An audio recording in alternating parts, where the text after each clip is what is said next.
Yes, it's the playoffs, baby. FedEx style. I've said it before and I'll say it again, Jared.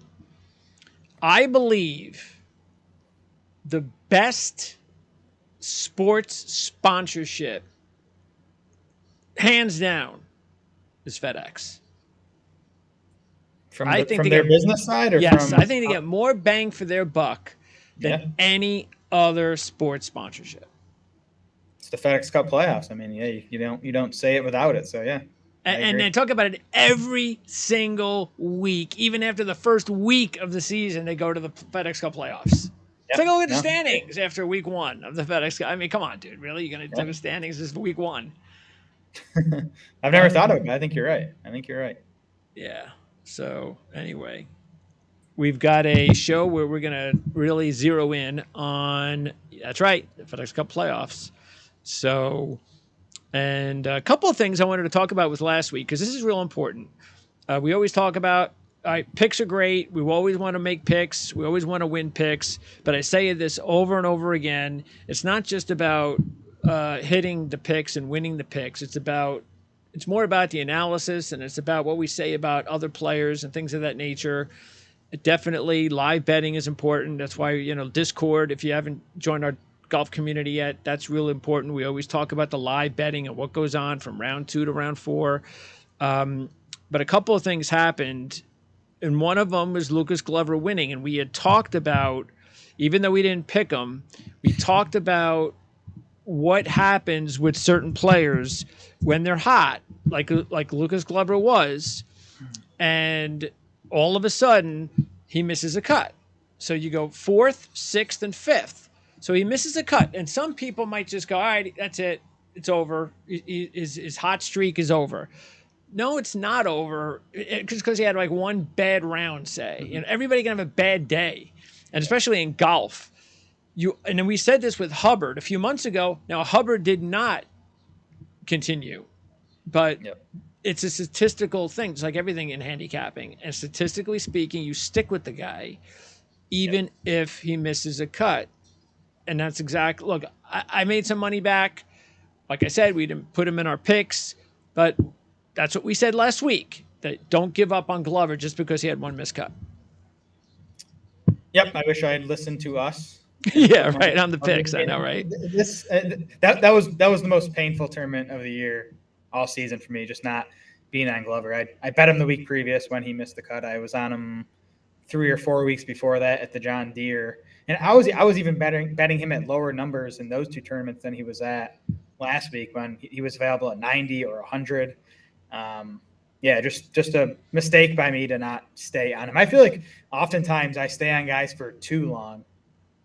But, this time I made the mistake of getting off someone too quickly, and I missed out on a win because of it.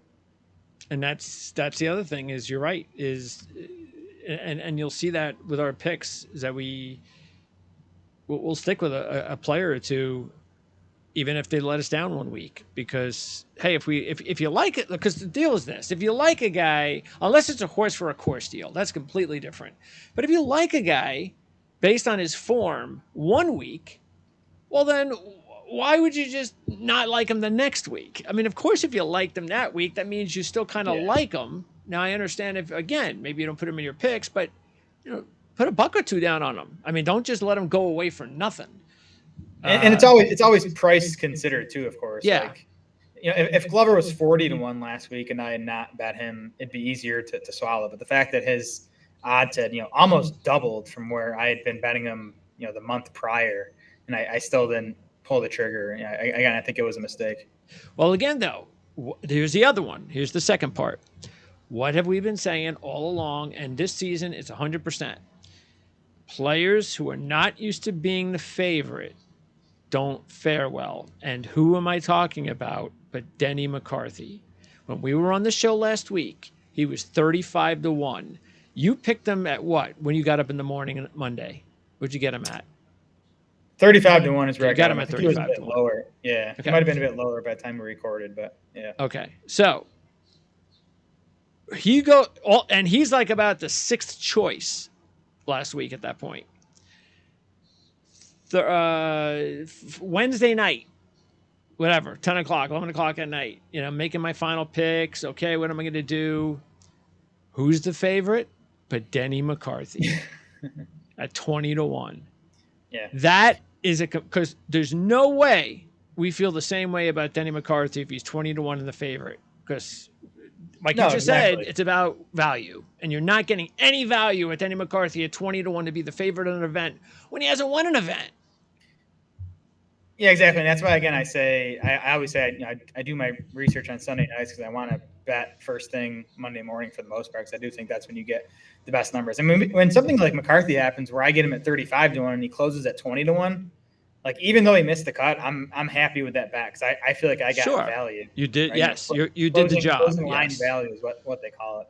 Yes. McCarthy just had his worst approach week probably of the entire year. So I'm not sure where that came from, but it came from being the favorite. That's exactly what it came from. These guys know. Nowadays, it's just everybody knows.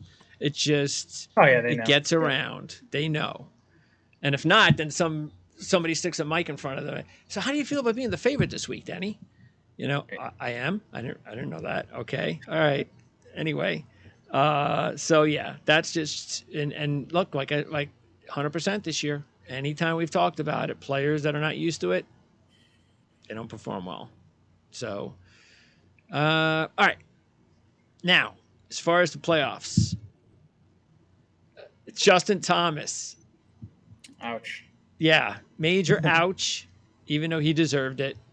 And Adam Scott deserved it. Especially, see, Scott deserved it because he didn't play well enough on a golf course that he should have.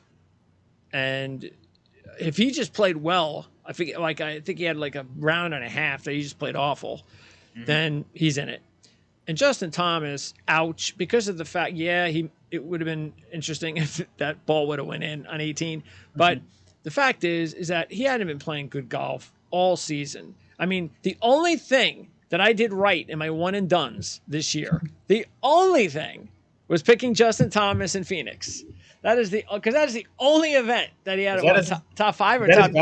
That was his best result of the whole season. Yes, like a fourth place, was it? Yes. Wow, that's crazy. Yeah. So, and now it's going to be about.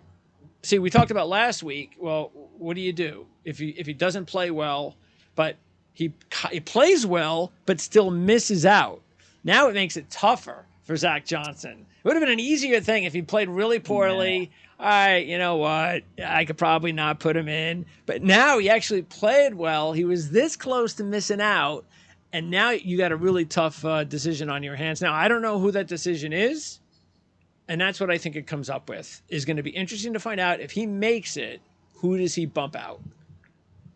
I'd be shocked if Thomas is on the team. If he is on the team. If he is on the team, I'd be surprised. Because I think one of these other bubble guys that did make the playoffs is going to play well over these next 2-3 weeks. To increase their stock. Yeah, and sort of make a case. And then JT's just we're not going to have seen him for a month. So I'd be surprised if he makes it, which is crazy to say, but I think that's kind of what he deserves after this season. So, all right. So how many on a team? 12? All right, so let's just see. So you got Scheffler, Cantlay, Schauffele, Homa, Harmon's now on the team, Clark, Spieth on the team, right? He's not. Only the top 6. Well, I'm just saying, who do you think he'll make it? Yeah. Spieth will be on. Okay, that's 7. Kepka, Ricky. 8. I think, right? If they're taking live guys, which they haven't said for sure, but. Well, that's true, but I mean, they would have to, right? Don't you think? They don't have. They can do whatever they want. Oh, he's got to take Kepka for winning a major. I think that's 8.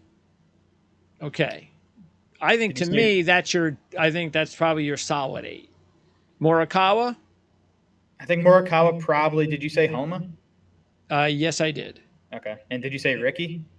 I have not gotten to him yet, and he's 9. I think Morikawa and Ricky are very likely on the team. That would be 10. Yep, and then it's like four or 5 guys for those. Then you have Keegan Bradley. Yep, Cam Young, Tony Finau. Yep. Sam Burns, who won the match play, who, like you said, maybe he plays well. Yeah. and then JT. I think those are probably the 5 that are in contention for the last couple spots. So you have, here are the guys that can really screw him up and make it easy for Zach. Denny McCarthy, if he wins. Russell Henley, if he wins. And isn't I thought Kitayama was up there. Is that not the case? nah, well, yes, his ranking is up there, but what he's really done. Let's see. Kitayama's 28th in the world. Let's see what he's done, because he hasn't done well. I mean, he won't be a captain's pick. I was just saying. I mean, if he were to win one of these playoff events, he might get an auto spot. There you go. That would be 2 wins, and how does he not get in? Right. With 2 wins. Yeah. So if one of these guys who does that are winless, Henley, and by the way, we didn't put Finau in. Would you put Finau in? Probably. No, you wouldn't. Not a lock. I think he's one of those guys fighting for a final. But would you put him over JT? Yes. Okay, I agree. Yeah. And so if Morikawa were to win, if a Henley were to win, McCarthy, even though I think Morikawa's in, but so let's just say McCarthy and Henley, those are the really 2 wild cards, and maybe even Cam Young, though I get the feeling he'll make it. Unless he doesn't play well. Just as a fan of the U.S., I'd like to see Cam Young and Finau get the last 2 spots. Yeah, I think Finau. To me, I think Finau's going to be a lock. There's no way Finau won't. He's been good. He's been good in Ryder Cups and President's Cups. Okay. So, and then other players that. So again, with Thomas and Scott, those were the big names. Let's see. Cage, Lee, screwed up late. Lowry, just a bad year for Shane Lowry. You tried to trade him off of, you contemplated trading him off your fantasy team, but never did. That's how much you really didn't really care for him. And how about, you want to talk about choking it? Billy Horschel. Yeah. Wow. I kind of had a feeling that would happen on Sunday to him. Didn't we? We texted about it. I mean, he's come so far in the last. I mean, he had such a horrible season, and he's obviously figured out something. But I feel like he needed to get in the mix in a tournament, and now and it's unfortunately now he's not going to be playing for another month or 2. But I think now he could maybe contend on a Sunday. But I had a feeling he'd kind of lose it on Sundays. I think he changed his swing and everything. So he's working on stuff. So still working on things in contention on Sundays is tough. And when you change your swing, and then you all of a sudden you put yourself in a position that you start to feel stress.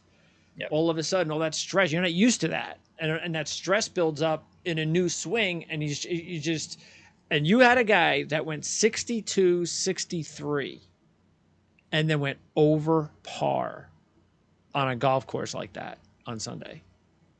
That's just awful, absolutely awful. But that again, that's just all. He's not completely there yet, and I kind of saw it late on Saturday, because I think once he got to 18 under par, the last few holes you could tell he had some really bad swings. Something was not right there. You just figured, okay, whatever, 63, still awesome. But as soon as they got off to a bad start on Sunday, you could just sense it that he was in trouble, and it was a really bad day. And so I thought he was a lock, and then not even close. So, because he could have been dangerous if he would have got in. If he would have won that event, he could have been dangerous. Well, he's a Bermuda guy. Those were Bermuda greens, and it's Bermuda this week. It's Bermuda at East Lake, so which could be a segue to Sam Burns, who I think is a good long shot bet if you're looking to bet a FedEx Cup champion. Do you have the odds? Yeah, Sam Burns is 85-1. Okay. Now here's the thing, though, that I noticed trend-wise, and I'm just going to go back to 2015 with Jordan Spieth. That's what the last 7. The highest ranked or the lowest ranked, whatever we want to say it, champion. You want to guess? Since 2015? Lowest in the OWGR? Well, since 2015. Right, but in the OWGR or in the FedEx Just Cup but when you standings? entered the tournament ranking, you entered the playoffs with a ranking of. Enter the playoffs or enter East Entered the Lake? playoffs. Okay. I'd say like 12th. Ninth. Do you know who that is? I don't. Cantlay.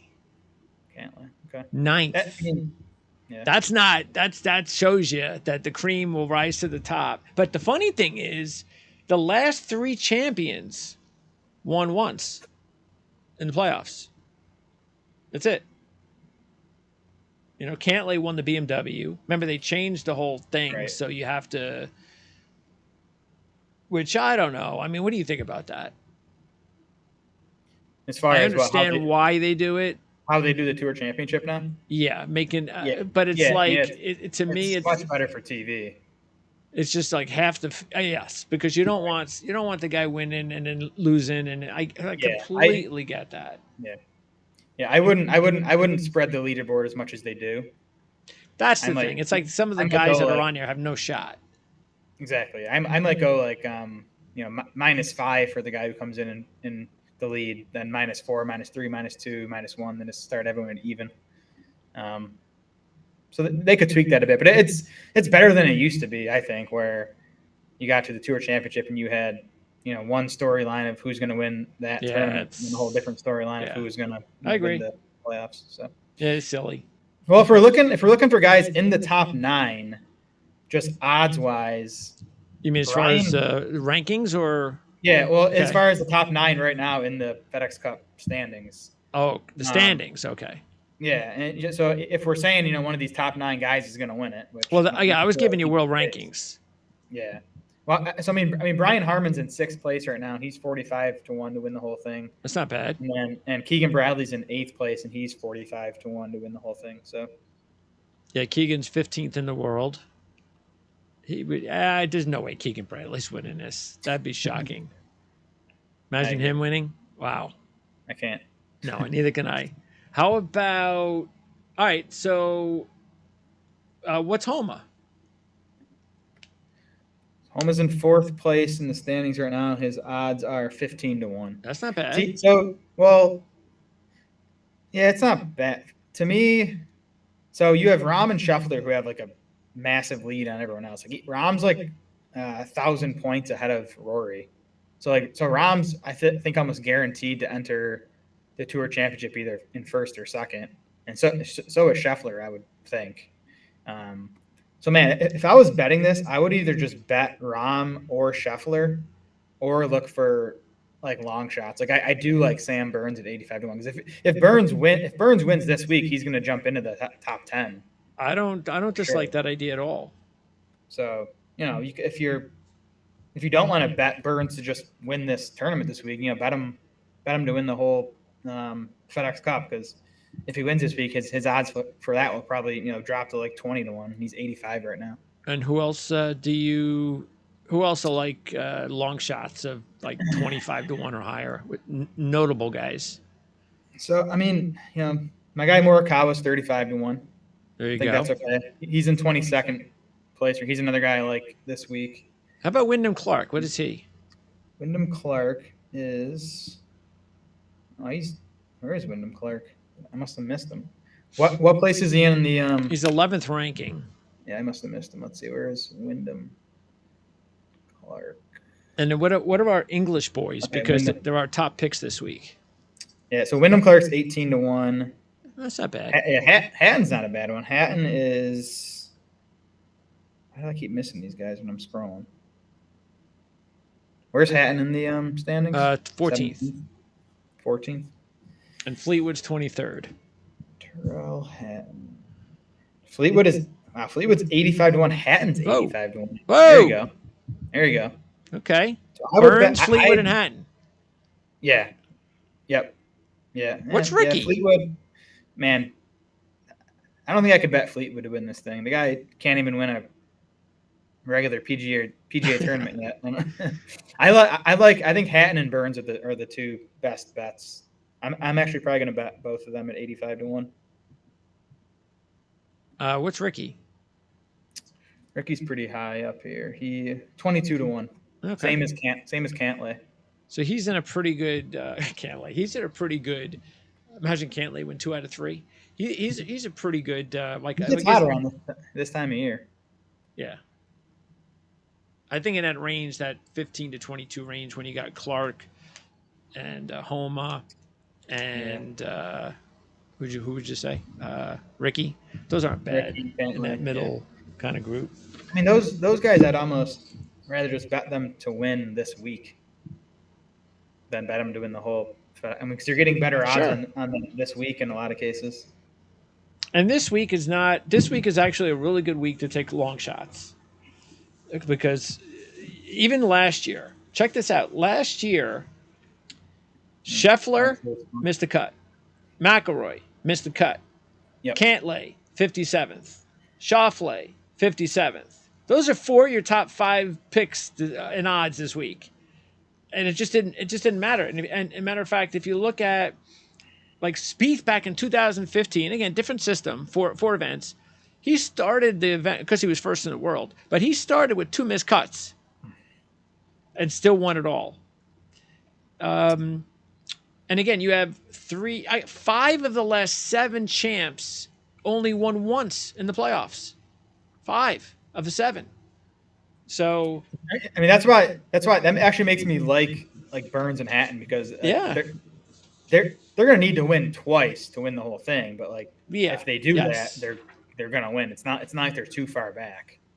You know, and more often, and chances are, of course, it would more than likely be this week and then the tour because to win back to back is forget it. So so it's only the last top ranked player in the world to win the championship was Spieth in 2015. So being number one.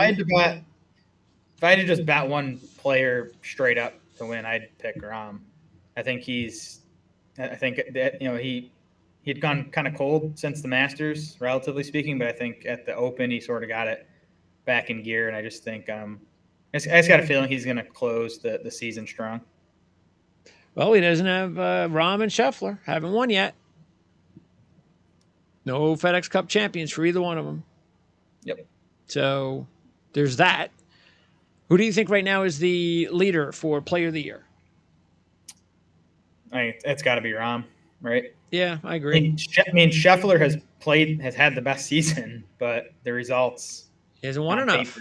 Better for Rahm, exactly. Yep. Yeah. But I mean, if Scheffler wins the Tour champion, if he wins the playoffs, he'll get it. That's why it's interesting because it's still up for grabs. Yep. Matter of fact, I think any of them can. I mean, I include Rory, but yeah, that'd be interesting. Yeah, but not as easy as Rahm and Scheffler. Rahm and Scheffler win it. It's over. Yeah, Rory might have to win 2 of these last 3. Yeah, maybe. And I can't really see anybody else. Nope. Winning Player of the Year besides Scheffler, Rahm. What about Clark? Clark could definitely do that. He would. It'd be winning a major and the FedEx. Wins a major and then the FedEx. Yeah. So you got Clark. And who's the other? They tried Harmon. Okay. All right. So, of course, Zalatoris won this event this week last year. My favorite golf tournament of all time. Why is that? Because I love Zalatoris and I'd bet him so many times. And to be on him when he won was awesome, and it was a great finish too. Did you say player or tournament? My favorite. That's an exaggeration. It's not my favorite tournament of all time. Oh, you mean like to watch? It's my favorite of last year for sure. You mean the favorite tournament to watch last year? Yeah. Yeah. Sure, absolutely. Enjoyment level. We all have him. Yeah. I can imagine, especially the way he won. Playoff win. Against, look at this. Last year, there were 4 players in the top 3 last year. Zalatoris was ranked 14th. Straka was ranked 69th. Harmon was ranked 47th. And Glover was ranked 131st in the world. Those are your first, second, and third place finishers last year. So that's why this is a good week to take long shots. If you're gonna hit long shots in the FedEx Cup playoffs, it's gonna be this week. Yeah, I think this week's definitely better for long shots than the next two. Yeah. I think generally that no cut events, it does favor the upper end guys just because there's a bit less volatility because you can't have one bad round on a Thursday or Friday to get cut. Like Rahm could have a bad Thursday, and in most tournaments he'd get cut. Here he has 3 more rounds to make it up. So I do think it favors the top guys a little bit. But then on the flip side, this course has a ton of water. So it is the type of course where 2 bad swings you could be 4 over par on those 2 holes and you're kind of out of it. So it's definitely a course where the big guns can get knocked out. And what's good about the new setup is that, I mean, even though you're going to eliminate players this week, you're only eliminating down to top 50. It's not a big difference at all between the 51st ranked player in the world and the 70th ranked.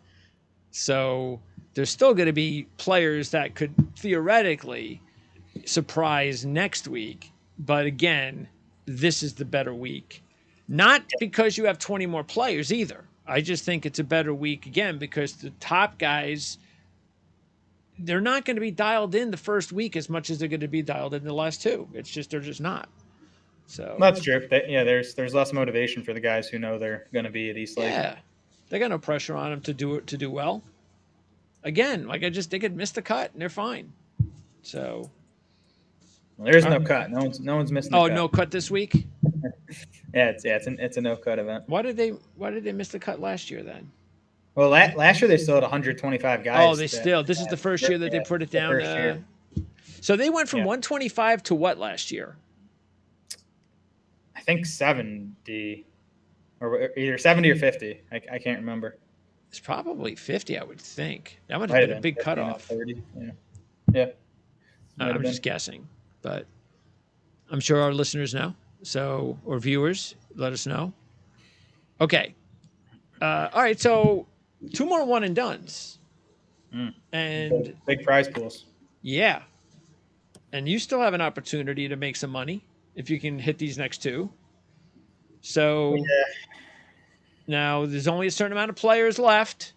And you also had to think about holding guys for this particular time.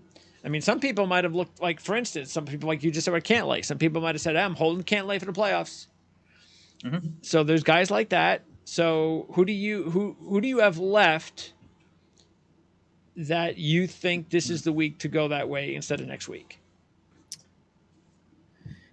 Yeah, well, again, if we're talking about like my team in particular, it's to the point where I don't have many. Yeah, I don't have many quality players left, so I don't really have much of a choice. Well, who do you have? Who are your top players? It's going to be Sam Burns for me. Okay, so you got a Burns left. That's cool. I have Tom Kim left, but I'm not going to. I know you laugh about the ankle thing, but it does worry me enough to. It doesn't worry me. He's one of my picks. Okay, there you go. He was fooling around. That's all. No, but I mean, I like Burns a lot this week, so I'm actually that's a good one. I'm glad I still have him for that.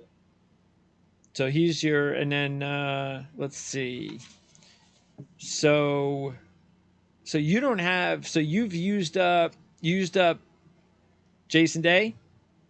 Yep, used Fleetwood. Used Fleetwood. Used Hatton. Used Fowler. Used Fowler. Used Morikawa. And then what about some of these other guys? Let's see. Did you use up? I still have Harmon. Oh, that's asking a lot. I have, next week's a better week for Harmon than this week, I would think. Yeah. Okay. Well, maybe he's my guy because. Well, I mean, he's after winning the Open, you're going to win the next event. All right. Yeah. Sam Burns to me. I mean, I think Hatton's a really good play if you still have. Go with Tom Kim and your other one. Yeah, my other one. I'm just. That's right. Your other one, it is wrong. Other ones, I'm in the bottom half, and the other. Yeah, but you can hold Kim for next week, maybe once he shows you that he's playing well. Yes, that's the idea. I hope Tom Kim plays well this week, so I can feel comfortable using him next week. Otherwise, depending again on because let's all remember that they've only been playing on this golf course once in this setup. So that This was setup. last year. That's all you have to go on. Now, if you want to go back to 2019, I think 2018, when they were playing at TPC Southwind in the FedEx Cup, no, in the St. Jude Classic, Yeah. but not many players. I mean, Daniel Berger won that thing 2 out of 3 years, so, but because we know he's hanging out with Zalatoris, so Zalatoris said he's coming back in October. By the way, that's awesome. That's great, it is awesome. and hopefully Berger will come back with him. I don't know about that. Yeah, even I know what's up. I mean, how do we not even hear anything? Strange. And all right, so as far as again, trying to figure out horse for the course kind of deal, you just don't have that. I mean, Yeah. I will say that. I mean, if you want to take a look at Harris English, was 10th at TPC Southwind in 2017 and won TPC Southwind in 2013. So he has a pretty good history at the golf course. Spread along years though. Putnam was runner up in 2018. I think to Dustin Johnson in 2018. And remember, he was 5th last year. So that might be the last 2 trips Putnam has made to TPC Southwind, 2nd and 5th. Not that I don't think anybody else has that type of record because again, it's just not that much to go on. Andrew Putnam's number 1 in the course history I looked at over the last 5 years, which I was. Oh, you did. Okay, last 5 years. There you go. It's last 5 years, so it's not. So it's it's going back to other events, but same course. I mean, it's interesting too because I think most of the other times they played here, it was a WGC, so it was still a limited field, no cut event. So it wasn't a playoff event, but it was similar setup. But yeah, I mean, there's your top 10. The interesting thing to me of this top 10 is just a lot of the same player types, like your Putnams, your Poston, McCarthy, Morikawa. They're more of the shorter accuracy type hitters that tend to do well, which I do think makes sense. Well, that's good for Tom Kim. Exactly. Yeah. I mean, they're narrow fairways, a lot of water. You got to be accurate both off the tee and on approach. And you don't have to be a bomber here.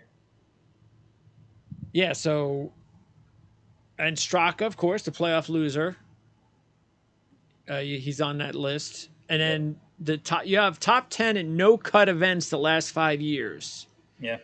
So no cut events are WGC and playoffs, and the Century Tournament of Champions. Okay. And I thought it'd be kind of interesting to just look at. I do think there's a bit of a different philosophy heading into these, where again you can get away with a bad round more in a no cut event than you can in a cut event. So I don't know how predictive it is to look at who's done best in no cut events, but I just thought it was interesting to look at. Well, your top pick is 4th in that model. My top pick is 8th. The English duo of Hatton and Fleetwood. Otherwise, all the other guys are the big names. Yeah, exactly. And so let's go through it now. By the way, the guys that are on the border who really do need to play well this week, I'd probably, where would you put it? Like maybe if you're like 40th, if you're in the top 30, you're pretty much secure. I would think so. I mean, I'm not familiar enough with how the point. I know you got to be a stat. I think the points are four times. I think I read. Like it should be 4 times. Yeah, 4 times as many points for this event as a normal event. So I mean, you can make big moves, but yeah, I would think if you're top 30, you're pretty safe to at least advance the next week. Yeah, the big names on that list would be Cam Young is 48th. He's like the biggest name. He's 48th. On the outside, Matsuyama is 57th. And that's it. Those are the big names that are, around that 50 mark. Yep. Otherwise, it's just a bunch of guys. All right. So as far as let's go through the list. So yes, Scheffler, McIlroy, Rahm, the obvious top three. Rahm was fifth last year, so he has the best record out of those three. Um, you know what? I considering he played well, like you said, if I was going to take one of these three, which I'm not, especially this week, I probably would take Rahm. I would too. I mean, I would probably say Scheffler might have the best just chances to win, but if I'm getting an extra 2.5 points on John Rahm, I would take him. The one thing I like about Scheffler, and again, I would haven't bet him all year and not betting him at 6-1 here, is Yeah. Bermuda greens are his best putting surface. And you even think back, I mean, he's had a lot of strong finishes on the Florida courses, which are always Bermuda. So maybe He he needs won't have help. He needs all maybe the he won't help. have a horrific maybe he won't have a horrific putting week. Yeah. All right, Cantlay 14-1, Schauffele 18-1. We told you how poorly they played in this event last year. I don't see any motivation for these guys to play well this week either. By the way, do either of these guys have a win this year? Cantlay and Schauffele? Yeah. No, right? And they don't, do they? Interesting. A lot of good players that haven't won this year. Okay. Hovland 18-1. Morikawa 22-1. Morikawa was fifth last year. Hovland was 20th last year. Yeah. Hovland, based on the way he's played this year, where he's only played good and he's played his best golf in the big events, I don't really classify this as that, but he could be a tricky guy at 18-1. I mean, I tell you right now, out of the first guys we've talked about, based on you getting 18-1, I'd probably take Hovland over all those other guys. Yeah, so would I. Hovland has cooled off a bit since the win at the Memorial. 19th at the U.S. Open, 29th at Travelers, 25th at the Scottish, and 13th at the Open. So not bad, but he hasn't really been in the mix since the win. Bermuda is also his worst putting surface, although he has had some good finishes. I know at Bay Hill at least, which is Bermuda. So not that he can't putt well here, but what was the winning score last year? 15, 16, 17, somewhere in there. I could pull it up if you want. But so the scoring was okay. It wasn't out of hand. Yeah, I mean it's a fun course. You can make birdies here, but there's also a lot of big numbers if you miss because of the water. Okay. Yep. Yeah, 15-1 was Zalatoris and Straka last year to get into the playoffs. All right. Now I'm going to pop up the picks. Where are they? All right, there they are. All right. So you only have 3 picks. I have 6. And Hatton is your top one, 22-1, 31st last year, 9 straight top 30s, including four top 10s, 3 top 5s. Fleetwood did not play last year. 4 top 10s in his last 5, with 2 top 5s and a runner-up. Neither one has won this year. Yep. So this is why we both like these guys, it's why I like them. I mean, they're at that level. There's no reason for them not to want to win. So yeah, and they know it too. If they're going to win this thing, they got to get off to a good start. Yeah, exactly. I mean, again, I put Hatton and Fleetwood with Cantlay and Xanders, the best players that just haven't won this year. I mean, both Hatton and Fleetwood have obviously played well enough to win at least once, if not more, this year. Hatton is playing well coming into this.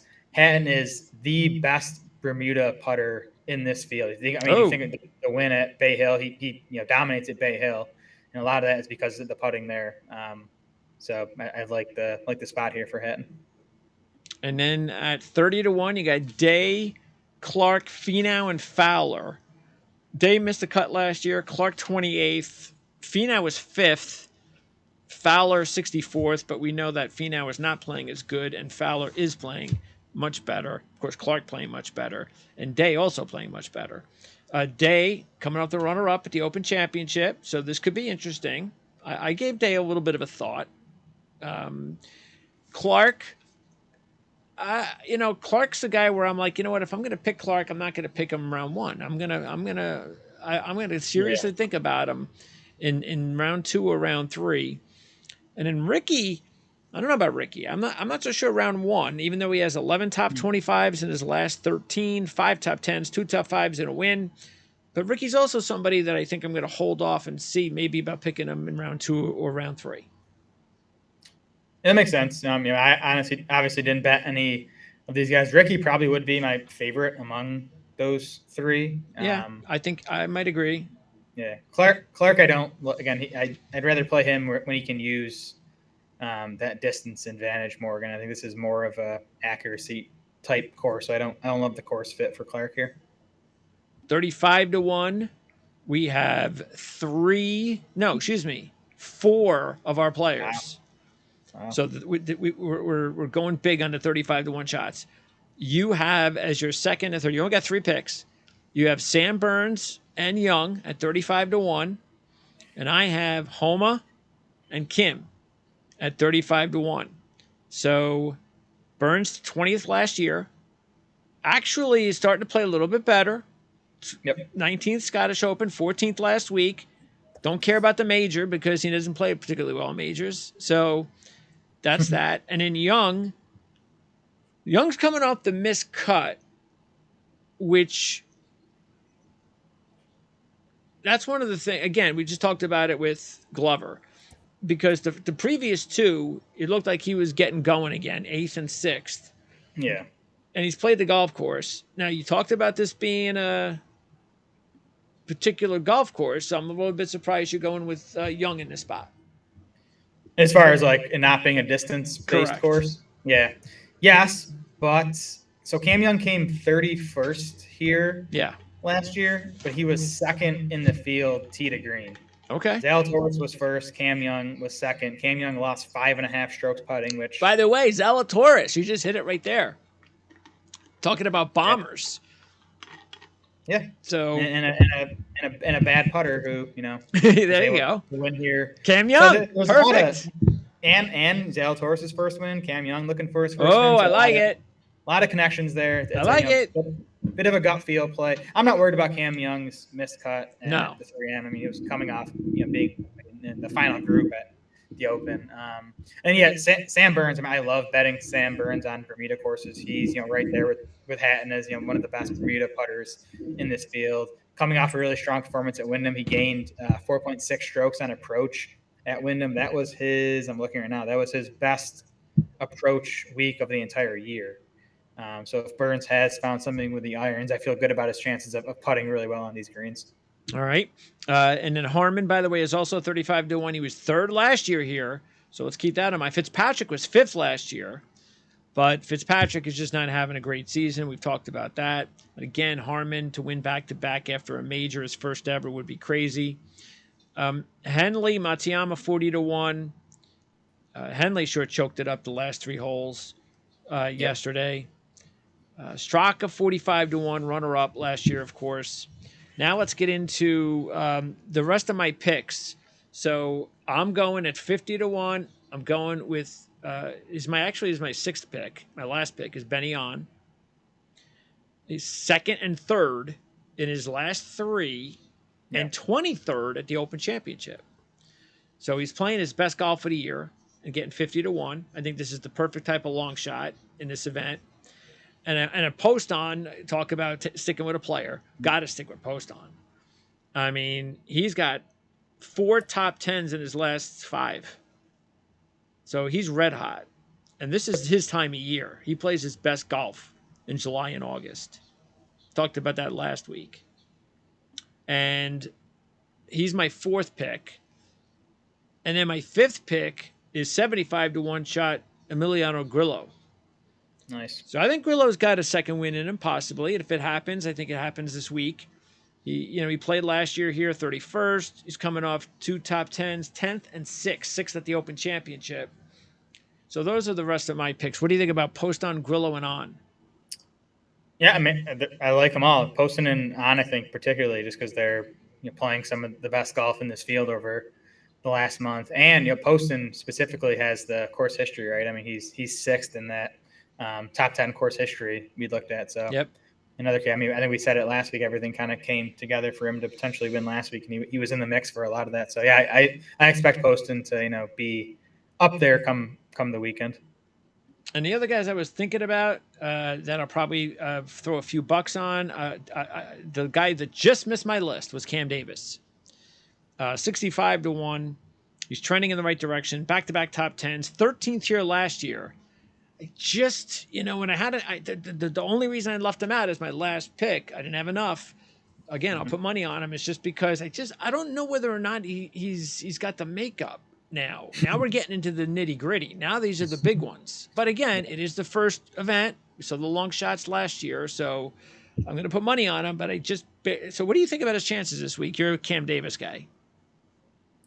Yeah, I mean he's still playing well, right? I mean 7th last week. He's gained in all 4 stat categories now in 3 straight events. So he's just playing well. Not the best Bermuda putter. Bent is his best surface, but he was on Bermuda last week and he putted pretty well. So, and he was fine last year, top 15. Yep. I mean the guys. I mean, I get what you're saying about the makeup. He's not the most intense guy out there, but I mean he's won on the PGA Tour. Sure. So I'm not super worried about that. I think if he's in the mix on Sunday, he could definitely get it done. And the only other guy that I was really close to putting a buck or two on as a long shot was Jaeger. He played well again last week. He's made 12 straight cuts. And, so to break his maiden, though, in this one, for a player like Jaeger, that's going to be a really long shot. That's why he didn't make my cut. And then really super long shots that I was toying with a little bit would be Todd Putnam at 100-1, Cole and Svensson at 110-1. Svensson would be my long shot. I didn't end up betting him last week, and for a while I was worried he was gonna he was gonna be the one to stick it to me, not Glover, but he faded on the weekend. But it had been about 2 months for him of just poor play. But now 3 straight events where he's gained both off the tee and on approach. So it seems like he's got it back. And again, I say it a bunch. I like Svensson on these shorter accuracy type courses, and that's what this is. So this should be a good course for Svensson. And by the way, Cole, he's made 8 straight cuts. Putnam made 7 straight cuts. Todd, 7th last week. 2nd at John Deere, sandwiched in between a 49th of the Open Championship. So that's the reason I was thinking about those guys as well. All right. So next week, we'll do it all over again. What is next week's event? That's the BMW still? BMW. It's at Olympia Fields, which in Illinois? Yeah. Yeah. It's like just outside Chicago, right? Yeah. Yep. So that'll be a fun one to talk about. I really am disappointed. I have no idea why, but I'm extremely disappointed that they're playing at TPC Southwind this week and not playing. Look, I enjoyed the golf course though, so it's not about that. It's that I really enjoyed it when they played over at what was it, Lincoln Park they call it, the venue right across the river from Manhattan. That was a really Liberty National. Liberty National. Yeah, what a picturesque golf course. I just don't know. New York, why are they not playing there? I don't understand it. I don't know what happened there. Got to be something going on there. Who knows? Yeah. Maybe Trump has something to do with it, and they just can't have it. So there's got to be something, because it just doesn't makes too much sense. Right. So agreed. All right, but anyway, it's next week, BMW, and then it's your last week. And then Jan will pick things up, final week, and then Jan will also be with me for the Ryder Cup, which will be a month after that. And then Jared and I are going to talk fantasy football probably no later than next week. So at some point, and we'll definitely update you on Discord, but we'll probably we'll let you know next week. We'll probably have a date to let you know about a next week's show, which will be the last one for Jared. So Jared, appreciate it as always. We'll get back to drafting. You might even be up soon. Did you make picks yet? I made my picks. Just, as soon as I made my picks, I turned around like 5 minutes later and 2 more picks were made, or 3 more. Nice. I was like, wait a second, what the hell just happened? So these guys are on it. It's tough competition. Yeah, I'm excited to talk about it on the first football show. Yeah. Well, Yeah, we're going to have fun doing that. One more week for golf, though. So we'll talk again next week. Thanks, Jared. Thanks, Jared.